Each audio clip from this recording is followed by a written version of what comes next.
Welcome to a Mackenzie Institute Long Talk. The Mackenzie Institute has many friends and supporters, among them the people at the University of Toronto Faculty Club. We're all interested in safety, security, and studying things that will keep us safer. Well, here's an occasion to have an evening with Steve Paikin, the journalist that you know from TVO, network debates in political campaigns, and from CBC.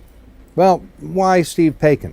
Well, you're going to have to deal with journalists if you're managing an emergency. Might as well find out what they're like. This was a fun hour or so, and it's also a learning opportunity. An evening with Steve Paikin.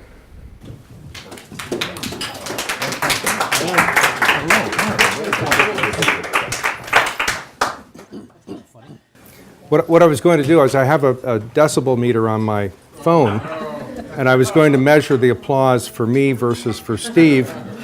But it all came out at the same time. Yeah, but that saved me some embarrassment, and it was going to illustrate why I hate being out in public with Steve, because he is beloved.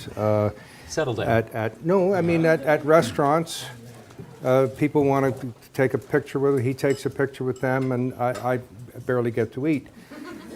So, welcome. Steve and I have been rehearsing all week, and that is not true. Tell him the truth. I'm no longer a journalist. I don't have anything to necessarily do with the truth. I don't know what's coming here. We've not practiced this at all. I have no idea what he's going to ask. But can I say one thing before we start? Am I allowed to do that? I don't think I could stop you. First of all, let me thank all of you for coming tonight. It's really delightful to see so many familiar faces, and actually some rather unfamiliar faces as well. And it would be wrong of me not to acknowledge that he knows it's coming. I haven't told him it's coming, but he knows it's coming. The third longest serving MPP in Ontario history is with us tonight. Jim Bradley, good to see you again tonight as well.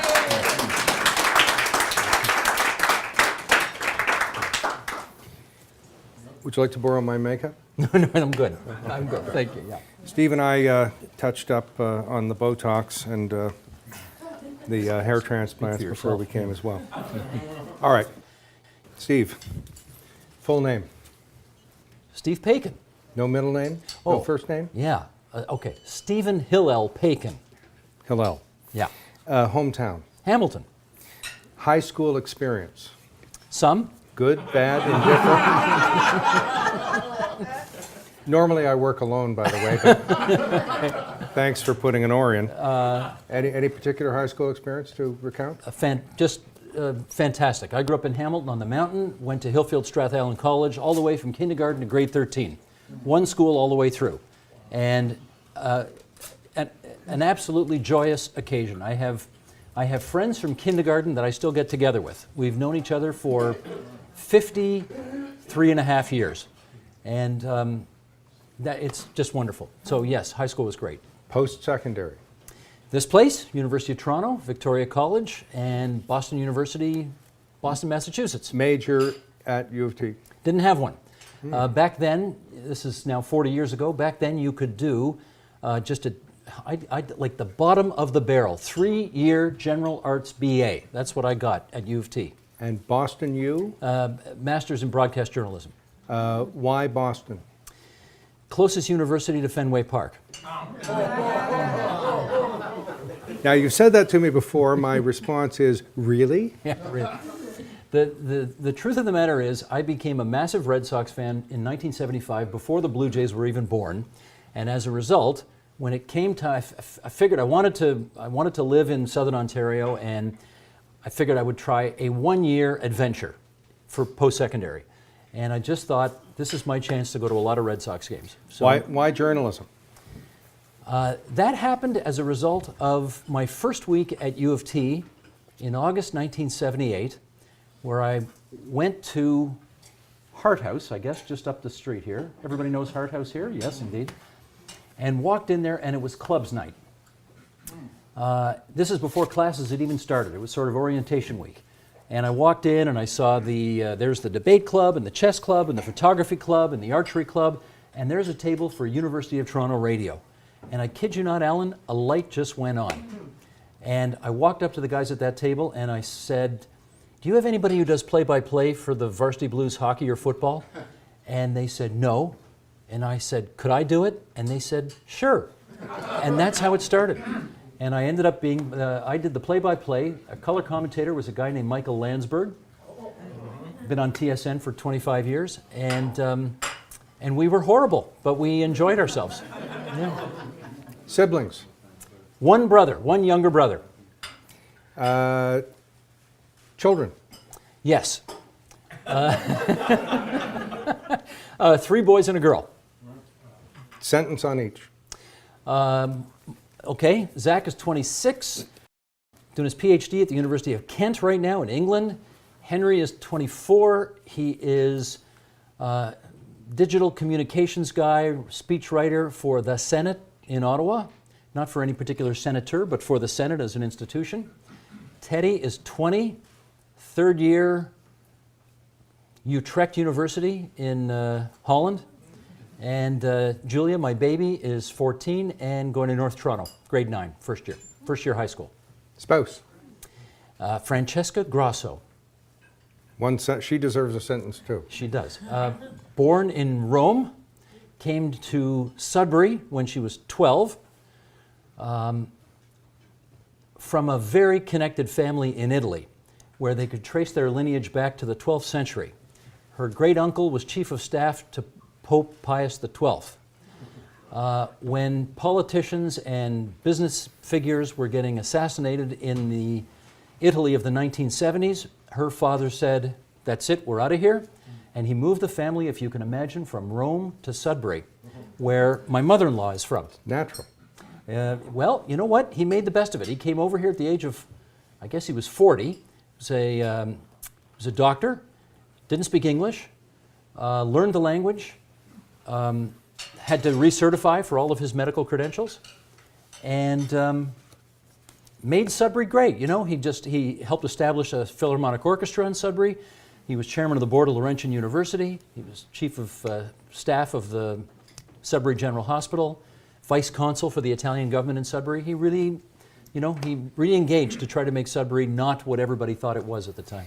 Now, what is with you and your fixation with Johnny Carson? Okay. It's a weird thing because usually when you ask a journalist, who do you admire that may have got you interested in journalism? And my answer is just not, it's not Huntley Brinkley, it's not John Chancellor, it's not Peter Jennings, it's Johnny Carson. Because for some strange reason, when I was 13, my grandparents bought me a TV set for my birthday. And I used to watch The Tonight Show every night before going to bed. I mean, every night. And I just became a massive Carson fan. And I think the way he actually interviewed people was fantastic and stands up. And I think, if it's not too ridiculous to say, I think I sometimes try to channel or emulate him just in the way he did things. For those who haven't read every page of Steve's book on Bill Davis, Johnny Carson is mentioned in an honorable way. Well, because Mr. Davis tried to become Johnny Carson. I won't say as well, because I'm not trying to become him, but there was a point in Mr. Davis's life where he sort of morphed from shy, technocratic, cigar-smoking, wise guy to kind of pipe-smoking, very comfortable in his own skin, channeling Johnny Carson and making funny, speeches all the time. But it does take a certain sense of security for a serious journalist who has serious conversations 4 or 5 hours a week, some of which are on TV, to admit to the admiration of Johnny Carson. He was a great performer. Well, you got to remember, Johnny Carson back in the day used to have people like, Ayn Rand on his show. And, very serious, the kinds of guests you would never see on late night television anymore, maybe save and except for the Daily Show. Back then you could have a movie star on. Listen, I'm telling you, you know all about this, of course. You could have a movie star on, but you could also have a public intellectual on as well. And those days are gone, pretty much. But he could, he could interview Kirk Douglas as well as he could interview Orson Welles or, the Secretary of State. For those who may not know, television does not either attract or develop very nice people. There have been maybe 3 or 4 who've worked in Canadian television. Steve is, of course, one of them. I've asked you this in private at lunch, I'm sure you remember, so I'll ask you in public. Either you're an Academy Award-winning actor or you're actually a nice guy. Now, which is it? I'm not sure that's for me to answer. I think that's for others to answer. I like to think I am, but I think at the risk of being a tad awkward here, I think every interaction I've had with almost everybody in the world has been good, with one notable exception these days. And I'll just leave it there. I don't know what you're referring to. Sure. Could you recount the story of the news conference at which we probably met 35 years ago? Am I allowed to use profanity? Yes, it's preferred. Mel Lastman was the mayor of North York. He's going to turn 85 in a couple of weeks, actually. You worked for Mel Lastman, executive assistant? Yes. The planning commissioner in North York was in trouble. It had emerged on the front page of the Globe and Mail that he had perhaps taken some money to help him buy a house from a prominent developer in North York, and that was at the very least a bit of a conflict of interest, and maybe more than that. And it was unusual. I was a reporter at the time, and it would have been unusual for reporters to cover North York City Council. But that day, there were probably 25 of us who showed up to cover this particular North York City Council because we wanted to scrum the mayor on his planning commissioner. I was so happy to see them.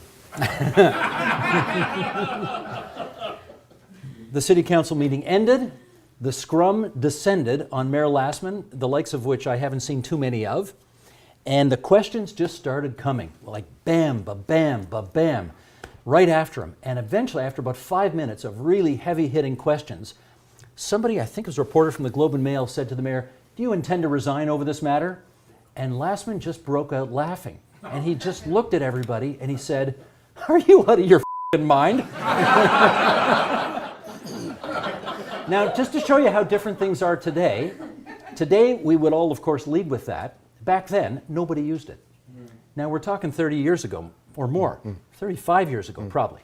Nobody used it back then because we knew Mel was kidding, and I guess, you know... He wasn't kidding. He wasn't going to resign. Well, he wasn't kidding, but we knew that the use of that kind of language might get him in trouble if we used it, so nobody used it. I mean, it was just a different time. Now, the other half of the story, forgive me, this is Steve's night, of course, but I was in the shower at Pape and Danforth, not on the corner. I was in my home, and my wife, who's a national newscaster with the CBC, the beloved Lorna Jackson, said, "Someone's taken some money from somebody in North York and it's on the news." And I towel off and I said, "Well, who took the money from who?" Well, she didn't know. I mean, national, when you're at home and off duty, you don't know any more than anybody else, and nobody's listening to the radio closely.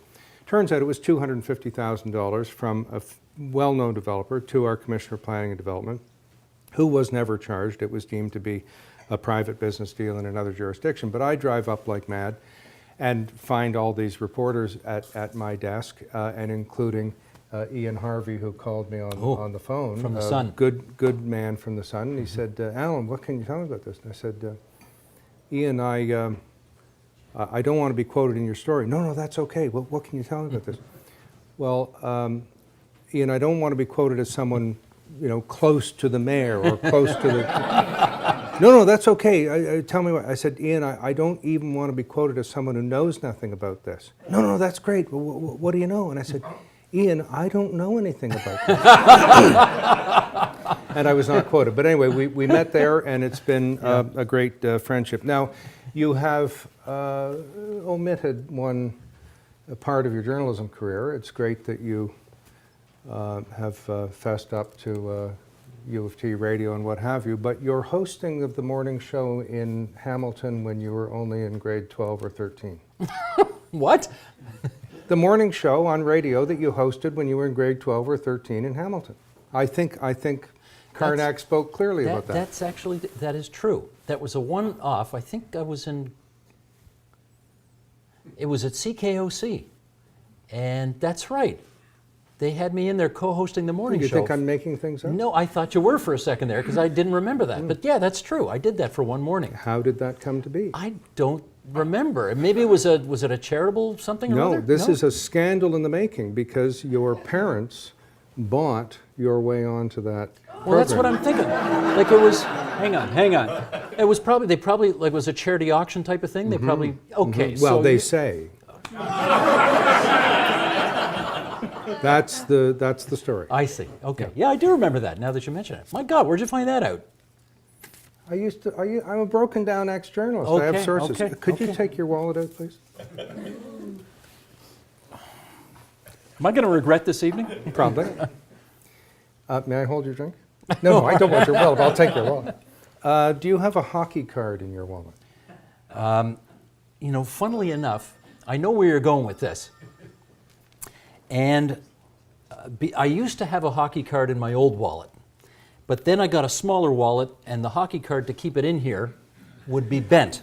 You should have come to rehearsals. But I know where you're going on this. Do you want me to tell this story? I want to know why a man of your age, up until when, Well, just a few years ago. carried a hockey card in his wallet. Okay, well, here's the story. Okay, this is a bit involved, so I'm going to try and get through this quickly.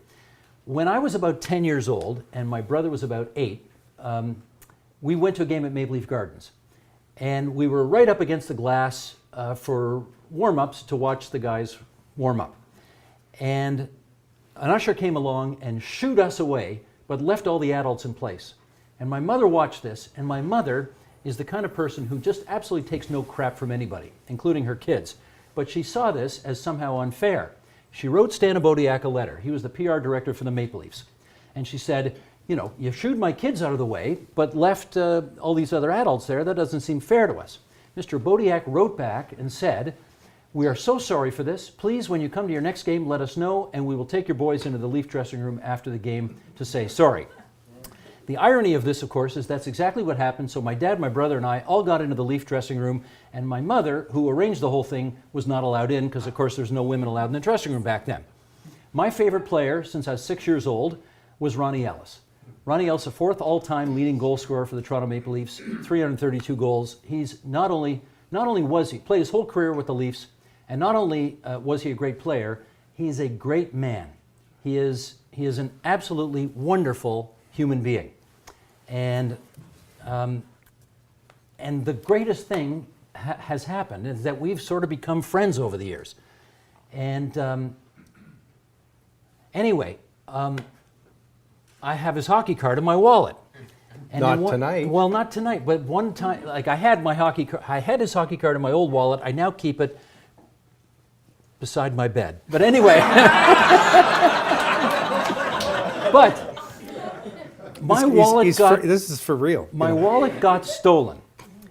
My wallet got stolen one day, and the guy who was writing a book on Ron Ellis called me up to get, because he knew I was a big Ellis fan, he wanted to get some comments, and I told him in passing that my wallet got stolen, and I didn't care about the credit cards and the cash and whatever else. What I really was upset about was losing my Ronnie Ellis autographed hockey card. And wouldn't you know it, a month later, there's another one in the mail sent to me from him, because the author told Ron, and Ron sent it to me. And you know what? I'll tell you one other thing. And I'm going to try to get through this without choking up too much. But during the last month, when things have been a little strange and hectic, I got something delivered to me about a week and a half ago, and it was a 100th anniversary Toronto Maple Leaf puck with Ron Ellis' signature on it, and keep your chin up. This is the kind of guy he is. He is an absolute mensch. I love this man. I love this man.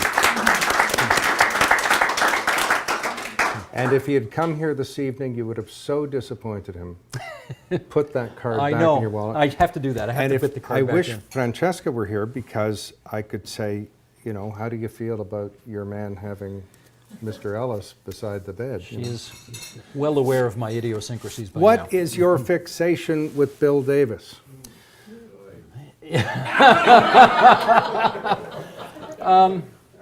Fixation. I don't know if I have a fixation. I'm interested that I think the people who There is no one in Montreal writing a 400-page bio of Camillien Oud.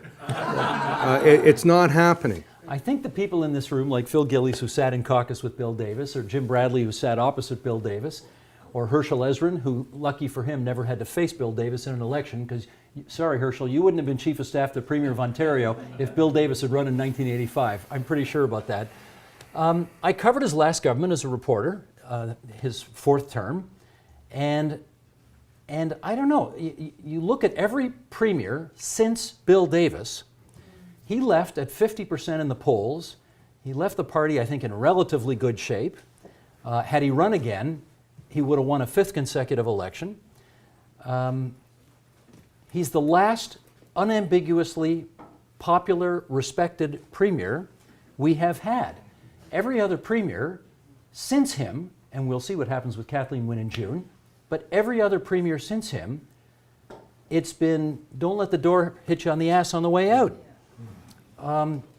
You know, Bill Davis is 88 and a half years old and still, to this day, pretty highly respected and admired. And there is much that we see in this province today that we can thank his and John Robarts' good judgment for, starting with lots of universities and the college system and OISE and nuclear power and Go Transit and TVO. What, by the way, for those who can walk in a stealthful manner, the bar is open there. First things first. Yes, of course. Yeah.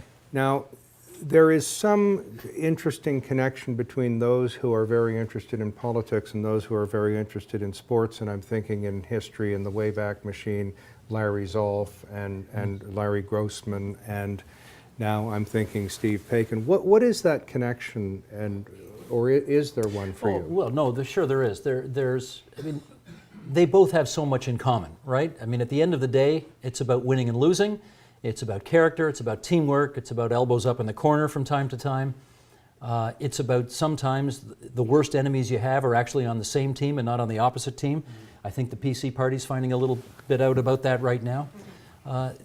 You know, it's keeping score, it's stats, it's, you know, it's all there. And yet in sport, there isn't all that much at stake. In politics, there is all of our futures at stake. Actually, I would have put it the other way around.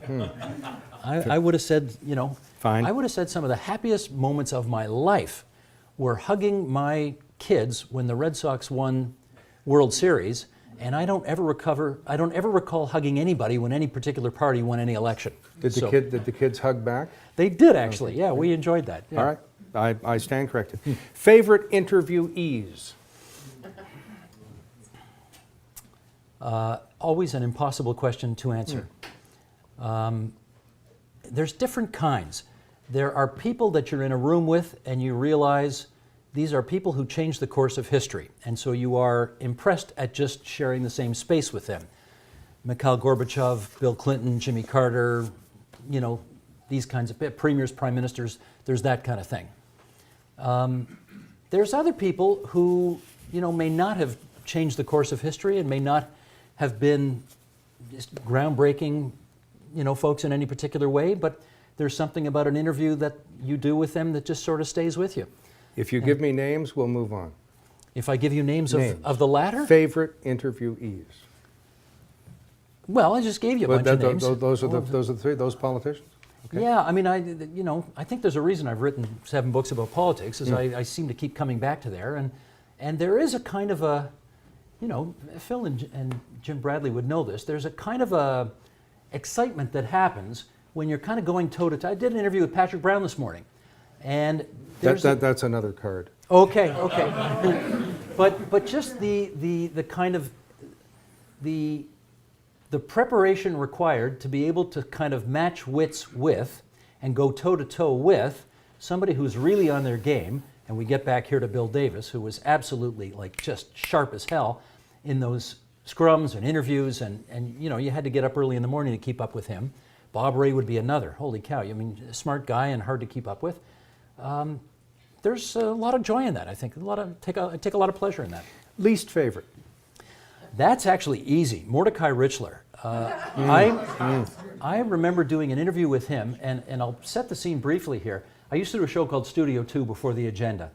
And the format of the show was to introduction, interview's over, cut to the wide shot, cut the mics, but a little lip flap for 5 seconds or so, fade to black. I don't know, I got him on a bad day, I guess. He just didn't want to be there. He was on a book tour. Every question I asked was a 3-word answer. I couldn't get him to play along with anything.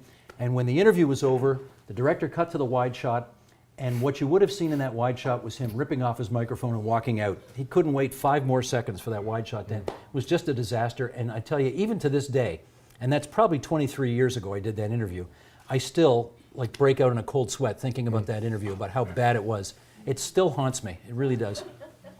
I've turned the show on and seen that it is going to be what's happening in Markham real estate now. I mean, really, you did a show on I remember, yeah. And I thought, well, this isn't going to work. I mean, who cooked this up? Who besides David Hulchansky would watch that show? And about 6 minutes later, I'm fascinated.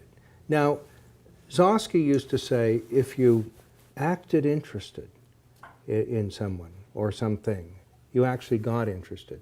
Do you have to get yourself up for that, or is that natural? I mean, do you really care about real estate values in Markham, or what? Do you know, as odd as this sounds, I think the only thing I have been, I'm just talking about so-called career here, the only thing I've been blessed with is just an insatiable curiosity to know how the world works, and a willingness to sort of put in the hours required to try to do that well, or as well as I can. And yeah, I don't have any difficulty at all, whether it's property taxes in Milton or property values in Markham or how the brain works or politics at any number of different levels or foreign affairs. I just don't have any difficulty getting interested in what we're talking about because I'm interested in pretty much everything. Often doesn't seem the brain does work, but maybe you did a show to prove the otherwise. I only have 3 more questions, and we're going to open it up to you folks. I don't want to mispronounce someone's name, but Brian Wiley. Brian Wiley. Yeah, I'm sad that you bring him up. Brian Wiley was my favorite teacher at Hillfield Strathallan. And there's a sad story associated with Brian Wiley. I took English and Latin, and he was also the guy who was responsible for directing all the plays. So I was in, I think, 3 or 4 of his plays as well. And about 1.5 years ago, Mr. Wiley, which I would still call him, of course, got together with me and he said, I'm planning my funeral, and I want you to MC it. And we're going to go through all the details right now to make sure that it goes exactly how I want it to go. And he said, now I want you, you're going to bring this person up and you're going to do an interview with them and talk about what we did on this. And it was a whole program. And we got to the end of this discussion, and I said to him, this is nuts. This is going to be so much fun. You really should be there for this. So let's not wait till you die. Let's do this while you're alive. And he sat there and he thought about it for a second and he said, okay, great idea. It wasn't what I'd planned, but okay, why not? Good idea. So about 6 months ago, we planned a date in April this year coming up for us to do this Brian Wiley extravaganza. This is Mr. Chips, okay? Mr. Wiley, I think 73 years old, never married, no kids, just devoted to his students, devoted to teaching, retired from teaching a few years ago and retired from teaching a few years ago at our school, but continued to teach through his local church where he just sort of taught. He offered programs and people came. And he died a week ago. And I'm so upset about it because we just couldn't wait to do this whole fantastic show with him there. And something happened. He got sick and he went to the hospital and thought he was going to recover, and then he just suddenly passed away. So we are actually going to be doing this, ironically, the way he planned it in the first place, which sucks, but I guess it's better than nothing. Anyway, and I love the guy. It was his trip to Italy you went on as a... Yes, he was the sort of student chaperone back in 1977 on my first trip to Italy. All the Italian I know I learned on that trip. I've actually learned nothing from my wife, whose first language is Italian, strangely enough. But yeah, he was the guide on, I was 17 years old in his first trip. A sentence or two on each, because I think people will want to follow up. Number 1, Patrick Brown. Well, look, Mr. Bradley goes back 40 years. Maybe 44, actually, if you think about the first election you ran in. Lost the first one and then 11 straight wins.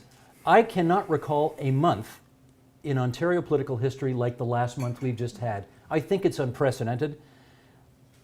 It's just astonishing in so many ways. On the one hand, Patrick Brown has brought an incredible amount of chaos to the current PC leadership. On the other hand, he signed up 130 of the 150,000 PC party members, we think, that are eligible to vote in this contest. And who's going to tell him? Apparently the party's not going to tell him that he can't run. The party greenlit him. And who's going to tell him he has no hope of winning this thing?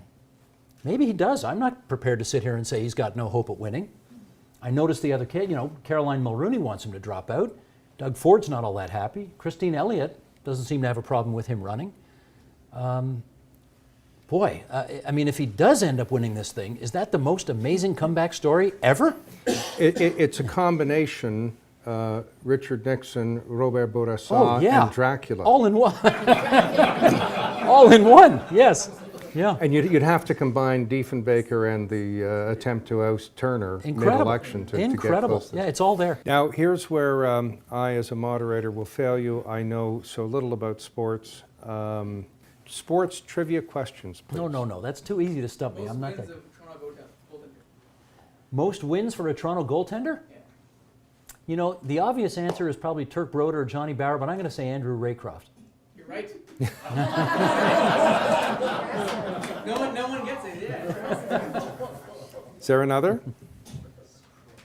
Now, we should add, Andrew Raycroft is the right answer because they changed the rules, and there's no ties anymore. So More games. And more games, and yeah. So he would have had wins that Johnny Bower and Harry Lumley and Turk Broder would have had to settle for ties on. So that's why he's number 1. Ridiculous answer, right? Yeah, as he should. Okay, open to questions of all types, including sports trivia. Please. Sox won in 2004.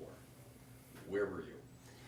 Okay, this is horrible. Not where I wanted to be, because we did a live show at the Monk School the last Thursday of every month, and Game 4 of the 2003, because it was a sweep, right? Game 4 of the 2004 World Series happened on the last Thursday of that month. And so as a result, because it was October 27th, 2004, and I was in a bar after finishing the Monk show with Andrew Coyne, and you too? I was in a bar at Kowloon Bay. Okay. With Okay. Different then. Red Sox majors. Andrew Coyne was a guest on the show, and I was watching it with him, and he couldn't have cared less. And for me, it meant everything, and I just thought, this is just wrong. But 3 years later, in 2007, I watched the last game when they beat Colorado with my oldest son, Zach, who's as nuts for the Red Sox as I am. And we hugged each other so hard and jumped up so high, I think we almost hit our heads on the ceiling. It was great. That was a wonderful memory. Thank you. Thanks, Charles. Look forward to seeing you at the Sky Dome this year. How you see TVO, or what makes it different? What needs to change?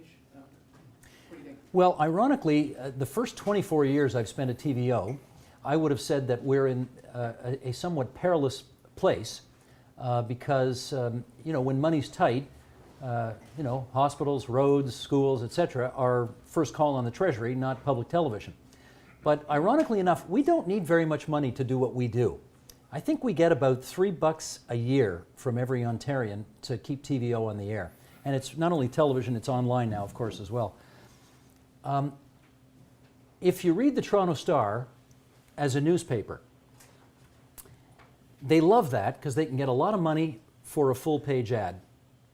If you migrate over to their website, they get diddly squat for their ads, which means that their readership may be at an all-time high number, and they may go out of business in the next few years. I'm not kidding you. The Star has lost 95% of its book value in the last decade. Mikititian at the back is crossing his fingers hoping they go out of business. However, there are, a few hundred really good journalists, well, I'd say there's a few hundred journalists there.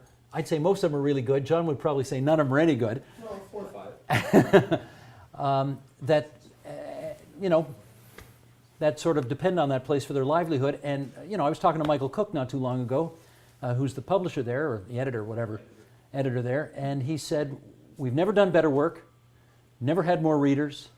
I can't figure out how to make any money doing it. That is a tragic prescription for, we're not in that boat. I don't care if you watch us on TV, on your smartphone, on your laptop, on your desktop, it doesn't matter. We don't lose revenue depending on where you watch us. So our business model, ironically, is very well suited to these times. We've also managed to have a few people who really like what we're doing give us a hell of a lot of money. In our studio, there's a picture on the top shelf of a guy named Donald Pounder. That name will mean nothing to anybody in this room, but he liked watching the agenda. And a few years ago, he died and left us $2 million in his will because he thought what we were doing was distinctive enough and worth it that he wanted to help keep it going.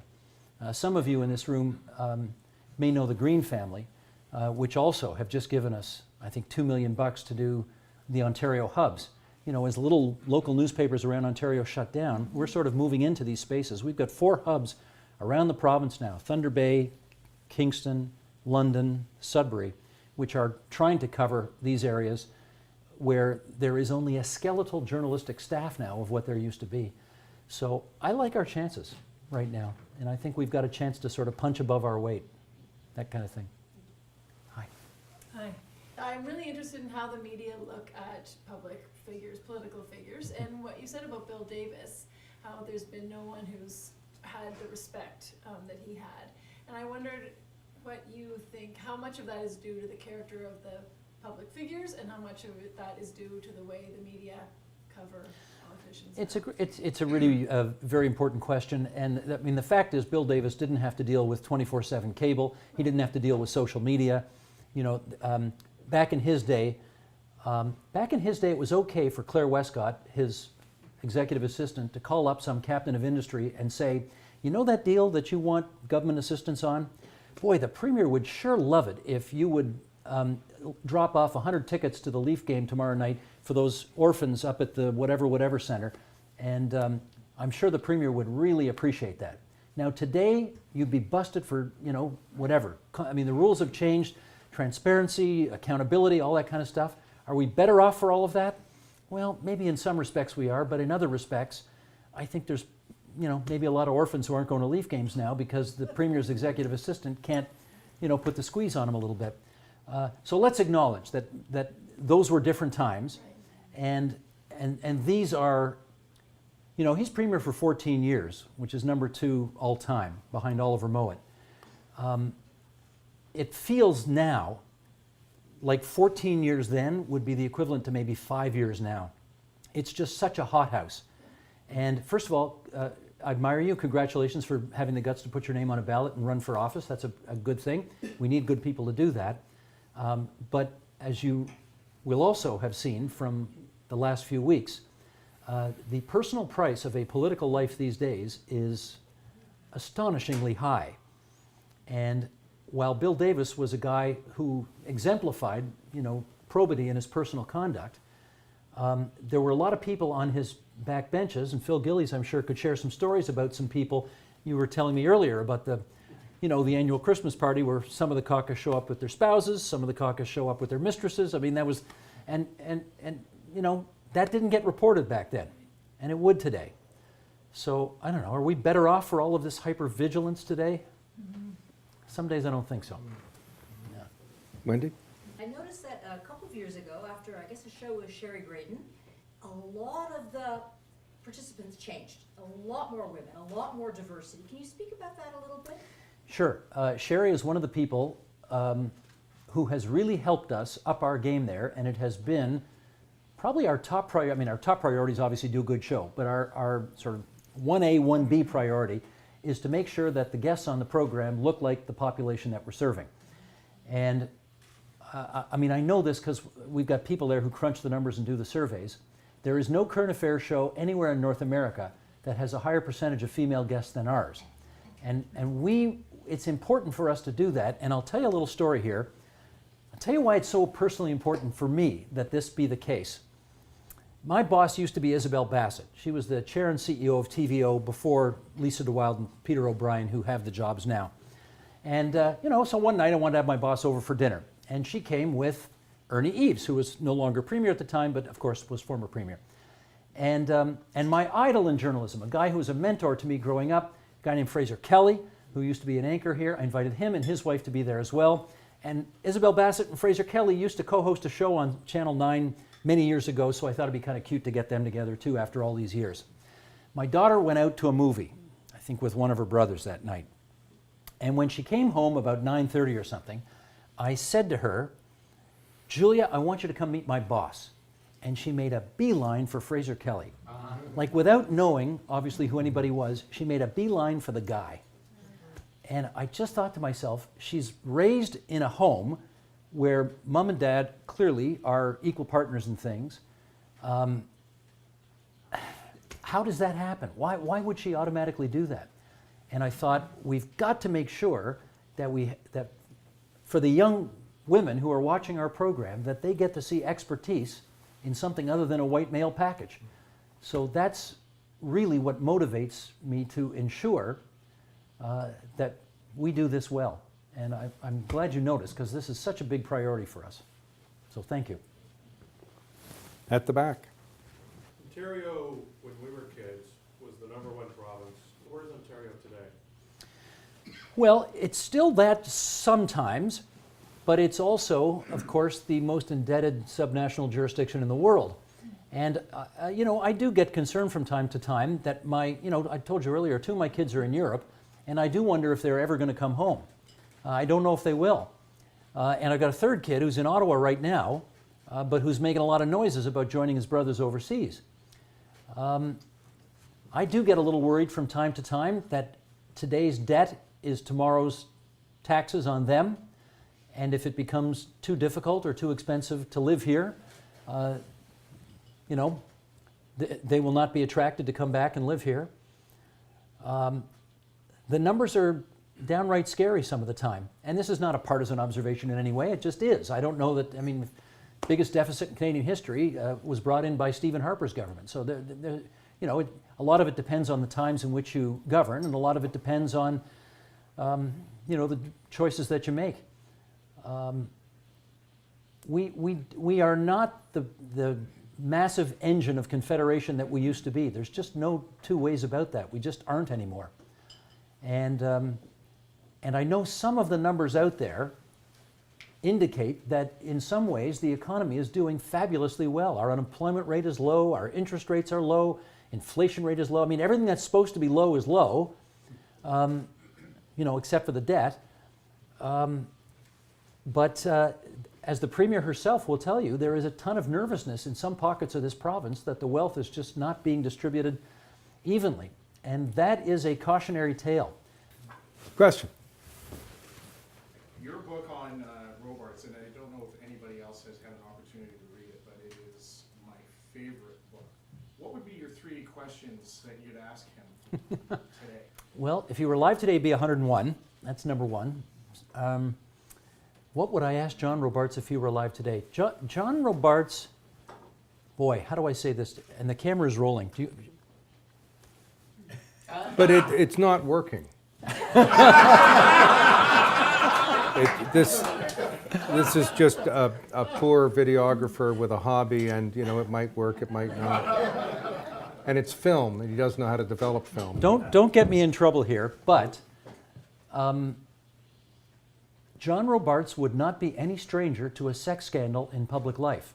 And if you read the book, you will see that he lived his life at the time in a way which no politician today can get away with, as we are plainly seeing. He was a politician.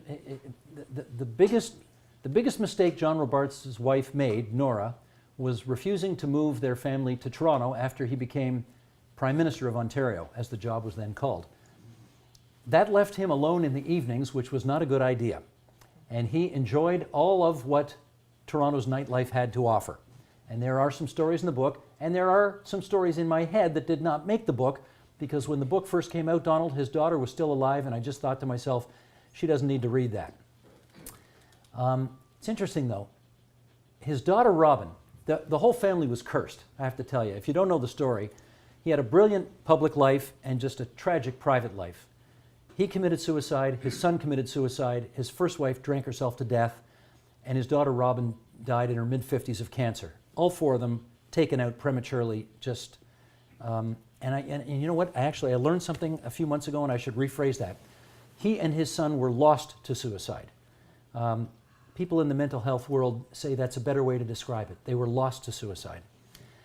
One day, when I was doing a documentary for TVO on John Robarts, I saw some old family movies of his that were in the basement of TVO, and I didn't know who any of the people were. So I brought his daughter Robin in, who lived 5 minutes away from the studio, and I said, I need you to help me identify some of the people in this video. And I guess her dad would have been in his high 40s at the time. And we put the video on, and she hadn't seen these images in years and years and years. And you should have seen the look on her face. She just went, oh my God, now I know why the women loved him so much. That's what she said. Because the guy looked like Clark Gable. I mean, he was an absolute stud. As David Peterson said, men loved him and women loved him. I mean, he just had a magnetism about him that was really something. Anyway, that's a complete tangent from where you started with this question. But I don't know. I want to give that some more thought, Donald. The beauty of the job that I do is that I usually get about 12 hours to think of questions before I actually have to put them to people. So I'm not too good on the spot like that. Sorry. And for those who need the evidence of the look of John Robarts, I think the cover of Steve's new version of this book with the old and the new really captures that. Rob. There was an inappropriate proclamation made by his former special assistant that, in fact, there will be a state funeral. Were you aware of that? Well, I knew it was very controversial because on the one hand, now remember, his first wife drank herself to death, Right. but he had remarried at this point to a woman. Interesting. Okay, maybe here's one of my questions. He remarried a woman 28 years his junior. Right. So I might ask the former Prime Minister Robarts, do you see anything wrong with Patrick Brown dating women who are 10 or 11 or 12 years younger than him? Apparently, was okay back then, was okay for Pierre Trudeau, was okay for Mike Harris. It's not okay for Patrick Brown. Somebody's going to have to tell me about the consistency of that position. But anyway, I'm not taking a position on that issue. I just note it with interest. Duly noted, I guess. Because he was lost to suicide, it was extremely controversial as to whether or not he could have a state funeral or, in fact, a funeral in the church where he wanted to be, where they wanted to have the funeral. And Louis Garnsworthy apparently needed, the Anglican Archbishop of Toronto, really needed his arm twisted pretty hard in order to consent to having the funeral at his church. And there was a line in Garnsworthy's speech in which the evidence of his eventually coming around to this was, ours is not to question the means of his death, it is merely to mourn the fact that he is no longer with us, which I think, took some doing to get him to say that. Part of the problem was most people couldn't stand his second wife, and that was part of the problem. And when she wanted all the bells and whistles for the funeral, people like Bill Davis and Ed Stewart and Bob Welsh and some of these senior cabinet ministers, were not thrilled about this, and anyway, that's why it became a thing. Yeah. But Steve, if I may, Please. the high drama at that funeral, and I was at the funeral, I know where you're going. was she walked in unexpectedly on the arm of Prime Minister Pierre Trudeau. Yeah. And down the aisle they went to the front row, and the gasps on people's faces. People did not like that. They feared, probably not incorrectly, that she was playing the grieving widow a bit too much. Because by the end there, I'll be very blunt about this. They did love each other in the beginning. There was a huge age difference, but I saw the love letters he wrote her. There was no question that he was totally smitten with her, and she with him. You know, she remarried a third time. He was the second husband. She remarried a third time to a guy, strangely enough, same age gap, looked just like John. I mean, she had a thing, I mean, she felt more comfortable for whatever reason with older men. And I have no doubt but that when he was healthy and when they could travel the world together and when she could go to events on his arm and she was young and, you know, he was whatever, in his late 50s and she was in her early 30s or something, or high 20s maybe even at that point, you know, it worked really well. But after his stroke, she didn't sign up to be a nursemaid for a guy who basically couldn't do anything anymore. And at that point, the marriage just totally fell apart. So it was announced today that Alex Trebek is going to be moderating a debate. What does Alex need to know to do that job? Nothing from me. Look, I mean, I think we saw in the last presidential season in the United States that this has turned into showbiz. You know, it's a complete shit show down there now. You know, they've got audiences in there now who are sort of prompted to cheer and clap and hoot and holler and, you know, I never mind. I think we had an audience at one of the debates that I did, maybe a couple of the debates that I did, but, you know, the audience was told to be respectful and, you know, watch, but you're there to watch, not to participate. We didn't want a freak show. We wanted a respectful, civilized interchange of ideas. No kidding. Well, you know what? I guess it doesn't surprise me. It's just further evidence of and this is, you know, he may do a perfectly fine, wonderful job, but it is sort of evidence of the further showbizization of politics down there. I think the Crazy. obvious follow-up question, if I may, is are you going to start giving away money and prizes? Just a thought. No. Yes. We've talked about Ontario politics. What do you think about Jagmeet Singh's decision to not run for a seat? And maybe this even speaks to some of the showbiz type. A lot of people say that he's not running a seat. Well, I presume he's not running for a seat because he's not sure he can win a seat. And obviously, it would be worse publicity for him to run and lose than just to sort of be out there laboring in the vineyards trying to drum up support as he can. You know, on the one hand, it's a bit of a sign of the times, right? 50 years ago, it would have been impossible. Maybe 25 years ago, it would have been impossible.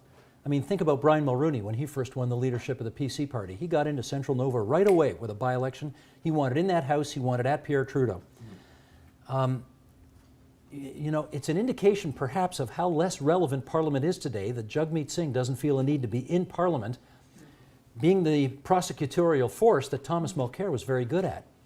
And I mean, that probably tells you a little something about how Canadians view and maybe how he views the relevance of being in Parliament as opposed to out there trying to drum up support. Who knows him in this room? Does anybody here know him? Yeah? Yeah. Anybody know him personally? I mean, I guess Mr. Bradley would have had some interaction with him over the years. Have you met him? Oh, yeah, numerous times and had numerous conversations with him. I want to be kind, because I am kind. But my sense of him at Queen's Park was that he was a guy who could lead a movement. He had incredible charisma and great star power, but didn't know a hell of a lot about anything. Really did not know very much about the major issues of the day, or even the minor issues of the day. Now, maybe that doesn't matter anymore. Maybe, and I don't take this as like a slam on our current Prime Minister, but I think he did prove in the last election that there is something to being a superstar who can lead a movement and who can get people out to vote, as opposed to necessarily being the smartest guy in the room, which Michael Ignatieff was, but who didn't necessarily connect with people as well. So we may be seeing kind of an important change in what the public values in its politicians right now. Does that speak to the showbiz theme that you just... Absolutely, yeah, sure does. Yeah, thanks for that, Troy. The club doesn't close until 9 p.m., not 9 a.m., 9 p.m. We're not having breakfast here, but there is time for a few more questions. I have a Herschel at his hand, yeah. So, how much do you think fake news can infect Canada? This is something I worry about a lot. And I think we're lucky in one respect, in as much as we have had such an appalling example of it south of the border and have had exposure to that for the last couple of years, that we're a little more on guard about it here. And hopefully we'll not get, and it's funny, I mean, let me deputize all of you here tonight. When you go home and look at your Facebook pages and you see that story that you know is impossible to believe, but it's just so cute, you just want to share it with all 5,000 of your friends, don't. Just do me a favor and don't, because somebody will believe it. And we've seen how dangerous that can be in the United States when some poor guy, some poor schmo, believed, because somebody sent him an article on Facebook about it, right, that Hillary was running a child porn ring in the basement of a Washington pizza parlor, and he went down there with a shotgun and he wanted to kill some people. Yeah, that's great. And if, we have a half a red for Steve. yeah, I know, hold on yes, for we are Steve. different, we are different. But, you know, I just, that kind of thing does frighten me a lot. And I just hope we don't fall into that trap. You know, the thing that, this whole thing started out with Kelly, what's her name, Kellyanne Fitzpatrick? Kellyanne Conway, yeah. She used to be Kellyanne Fitzpatrick, she's now Kellyanne Conway. Making a comment on Meet the Press where she said, you know, well, Chuck, we have alternative facts we want to bring.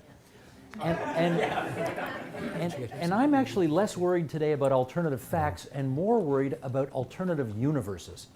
I think there are just many people in North America who live in alternative universes.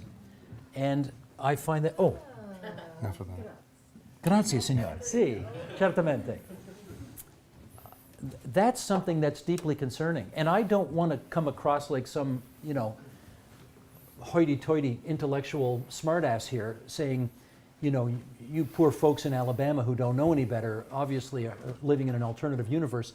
You know, I get that if, let me put it this way, we seem to have done a much better job in this province and country that when the manufacturing hollowing out took place, we had a lot of things move in to take its place. I note that there are great universities that have gone into some of the downtowns of Brantford, for example, you know, Phil. And you know, for those jobs that have moved out, the public sector has moved in. And I think that has helped prevent some of the alternative universe dystopia that so many people in the United States are feeling nowadays. And you know what? If that's in fact the reason, well, good for us for figuring that out. Bridget attends Wilfrid Laurier at the Brantford campus, and Oh, I okay. taught there, so yes. Hi, Bridge. On the alternate universe, we currently have a group in Brantford called the Proud Boys who are, Yep. you know, super against Antifa and very big Donald Trump supporters. Yep. Who have made a big presence in their alternative universe, so.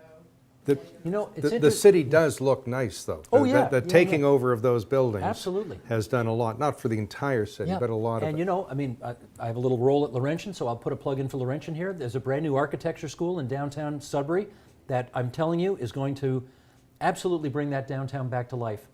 And if they do the right thing and build an arena downtown instead of way out in the sticks where no one's going to go to it, it's just going to be great for Sudbury. You know, the post-secondary, you know, again, at the risk of tooting Mr. Davis's horn too much here, you know, the college system started 50 years ago with one small campus in an old munitions building, Centennial College, 500 students. And, you know, what Centennial got today? 40,000. And George Brown, 60,000. And Humber, 70,000. And, I mean, this is one of the unbelievable success stories, you know, of our province's history. And our educational ambassadors, I remember when you guys were in power, you know, Betty Stevenson, they used to send her to Iran because they wanted to send up a college system there. And she was brought over to sort of show them how it was done. I mean, we've just done a phenomenal job at that. And this college system, you know, has been able to save many communities from dying. I mean, you think about in Eastern Ontario, the Pembroke campus of Algonquin College.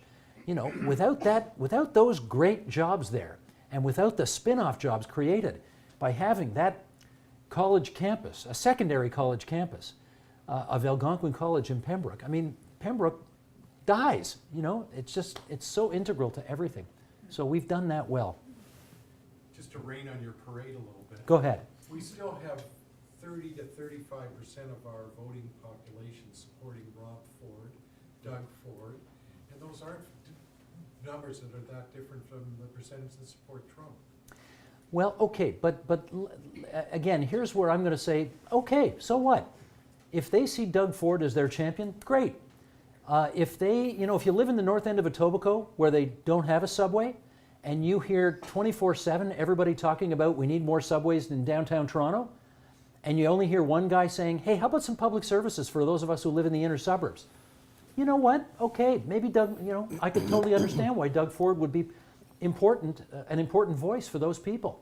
So I don't begrudge the, whatever number he ends up having. It's ironic. We did I think it was a week ago. Is it Thursday? It was a week this ago. is Thursday. Yeah, it was a week ago tonight that we did the PC Leaders Debate at TVO. And it's funny, the feedback I got on Ford's performance was the people who really want him to go in there and give him hell were a little concerned because he was a little too straight-laced that night.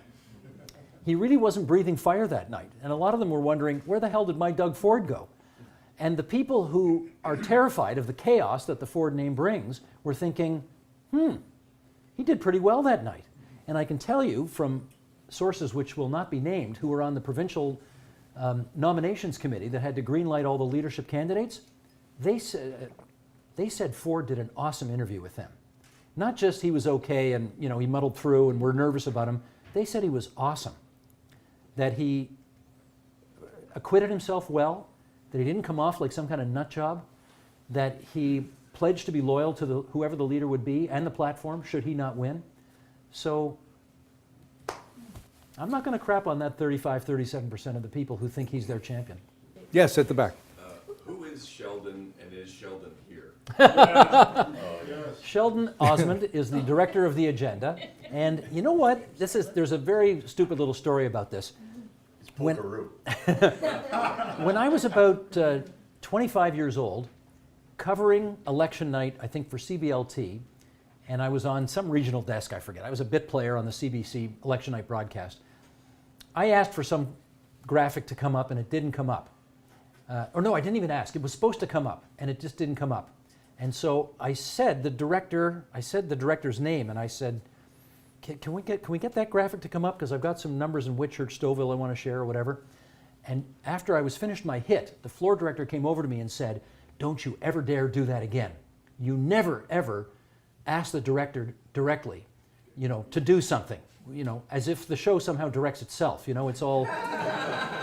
And I just remember thinking as a 25-year-old kid at the time, that's ridiculous. Everybody knows the show is being directed and everybody knows the graphic isn't coming up, so why don't I just ask if they've got it, and if they don't, what are we going to do about it? Well, and in those days, that so-called breaking the fourth wall was taboo. Yeah. The only other person that I know who did it was Brian Williams, right? Who the sportscaster at CBLT at Great the time. Hamiltonian as well. And he used to say, okay, pull that up, folks. Okay, now we got this, and never had a script. But he would poke a hole in the desk while reading his sports with a pen, and he would tell the director, okay, change that up, put the next one on, and it involves the audience. So I just never knew why you were not allowed. I never knew why you were not allowed to just ask the director directly, do we have this or not? You got a thing in your ear, he's going to tell you. So Sheldon's the director, and that's why I talked to him. The honorable member Bradley. for St. Catharines. Niagara, St. Catharines, Love Canal. Very good. What role do you think the media, electronic or print, can play in counteracting the tendency towards political tribalism?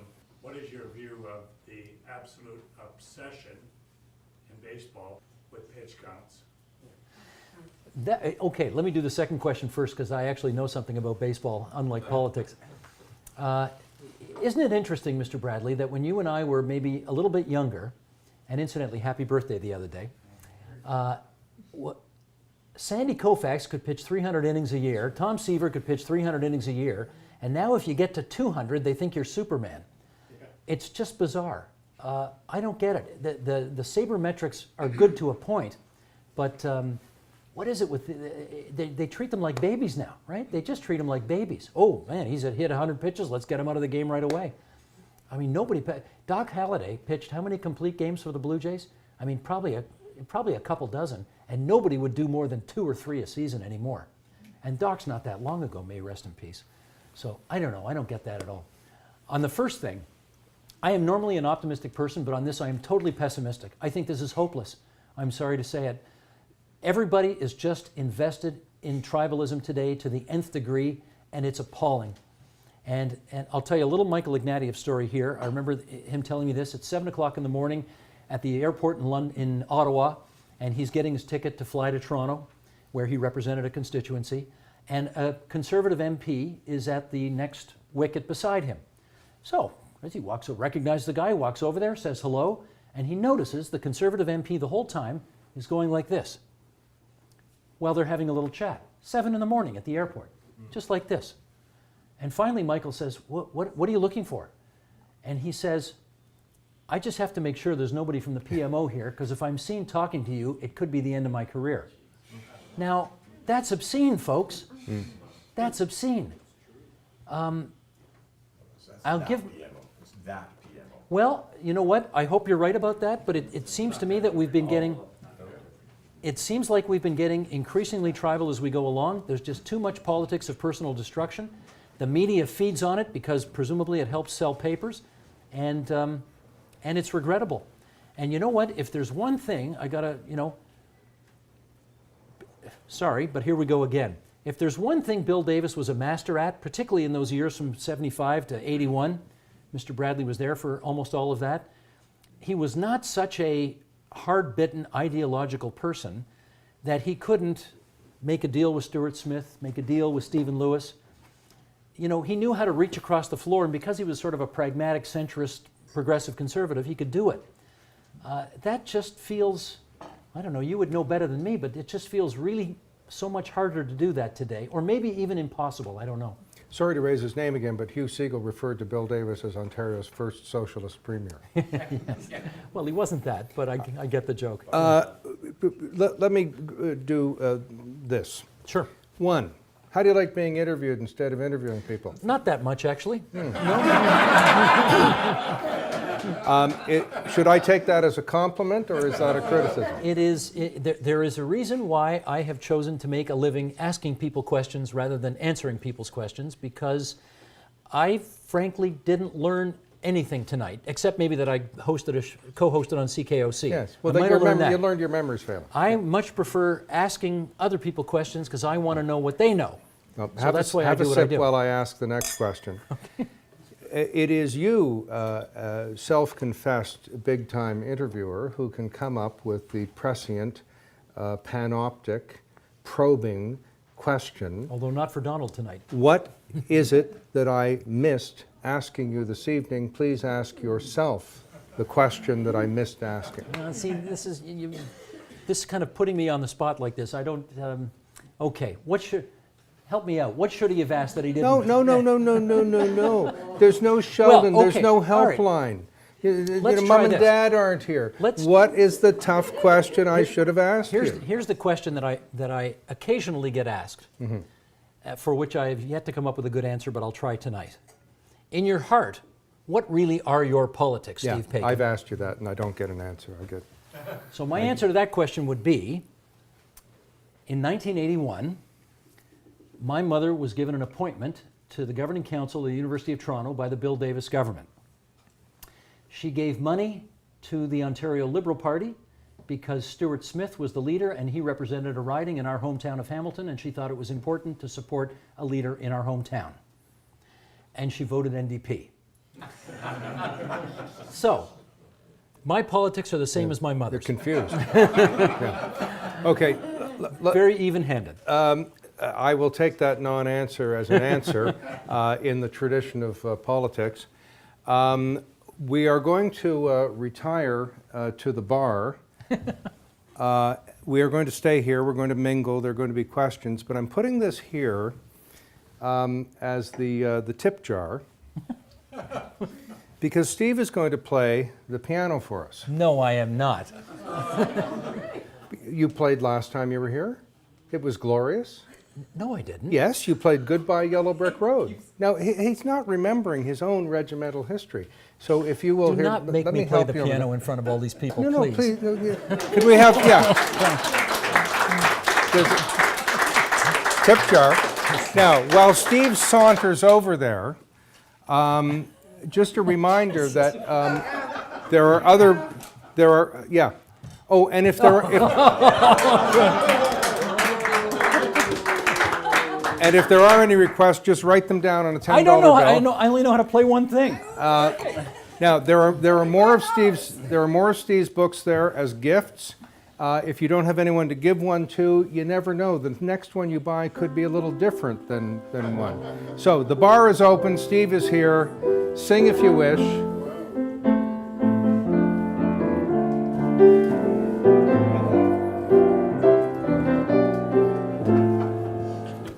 And now I forget it. Put me on the spot. Does anybody recognize that?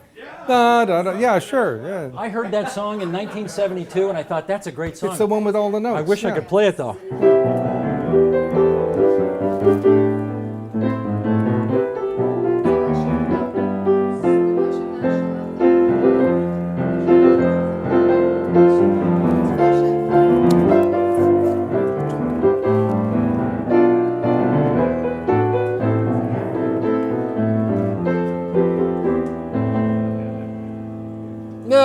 What's next?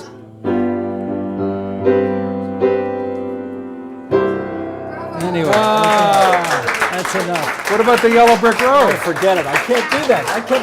I haven't played I don't practice. I don't play. I don't It's remember. glorious. Anyway, thanks everybody for coming out tonight. Let's just mingle and have a good time. Thank you. That was so wonderful again. Thank you.